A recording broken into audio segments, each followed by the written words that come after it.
Welcome back to Simplify Your Small Business. David Wolf here, as always, with Melanie Rembrandt, the small business PR expert. Hey, Melanie. Hi, David. How are you I'm today? doing fabulous. Great to be back with you. We had a little production hiatus, and it's good to be kind of back in the groove. Yes, definitely. So on this episode, we're going to talk about what's in your media quote. And Melanie, you're talking about the quotes we might use in the communications that we send out PR-wise. Is that how this looks? Yes. And I have to say, it's one of my big pet peeves because you always see those quotes. We're excited. We're announcing. Right. Yawn, no one cares. So that's why I wanted to talk about this today. Yeah. We're always excited about our own stuff. That's why we do it. But that's distinct from how we communicate that excitement. All right. So I'll just kind of tease these out, and then you can fill in the blanks as we always do. The first is provide value. Exactly. And as I mentioned, a lot of press releases out there from huge organizations and very well-known companies are always saying, our CEO is thrilled to have this new product we're excited about. Of course you are. Otherwise, you wouldn't send out a press release. And unfortunately, those are the quotes that get picked out of the press release that are used in news stories and other media placements. So you want it to be a juicy quote that provides value and says something really unique and interesting about your business. Excellent. And here's an area, the next point is to add SEO keywords. I know you're huge on this, and I'm constantly learning from you about this subject. How does this fold into the quote stuff?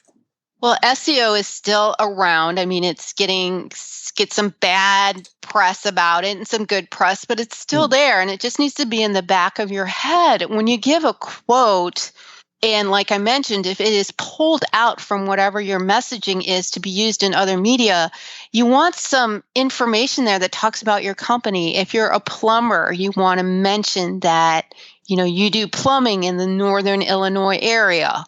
If you make a specific kind of product, you want to mention that product. Whatever, you would think about your target audience looking for online, what words are they going to use?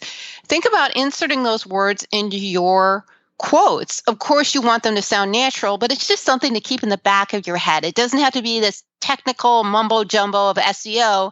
Just think about top keywords people would listen for and look for online and use those in your quotes. Okay, cool. So it's just a subtle kind of tweaking of the quote so that searchable terms are in there somehow, as long as you're not force feeding anything or stuffing them, right?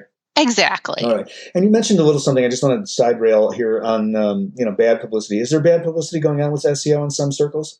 A lot of people have had really bad luck with it. They've paid a fortune for specific online ads and didn't see results. And so they just have a bad feeling about it. But, something might have gone wrong when they did it. They didn't do it correctly. They didn't do it long enough. There's so many factors involved. So a lot of people just have a bad taste in their mouth about it. Okay, all right. That's great. Thanks for clarifying that. Now, the other thing is to keep it short. So the quotes, you mean, keep the quote short? Yes, because again, they are going to be taken out of your press release or whatever media you're using and used in other formats. And you want them to be short and succinct and get the point across. You don't want to go off about how you're so thrilled about this new product and why it's wonderful and so helped you. Think about it being a little headline or something you might see on the cover of a magazine, something like that. Right. Beautiful. All right. So think in terms of headlines, short, concise copy that pops. And finally, consider who is giving you the quote. So unpack this one for us. Yes. You really want to try to have the small business owner, the CEO, someone who is important at your organization in making decisions. Okay. People do not want to hear from your marketing director or the publicist because right away in the back of their head, they think, ooh, how are they spinning this information? Whenever possible, you want to have it from the business founder Okay, very good. Melanie Rembrandt, the genius of small business PR expertise, and great to be back with you again on this episode of Simplify Your Small Business. RembrandtWrites.com, and I'm at podcastandradio.com. You can also find the audiobook part of what we do at audiobooksolution.com. Melanie, thanks. We'll see you next time. Thank you so much, David. Make it a great day, everyone.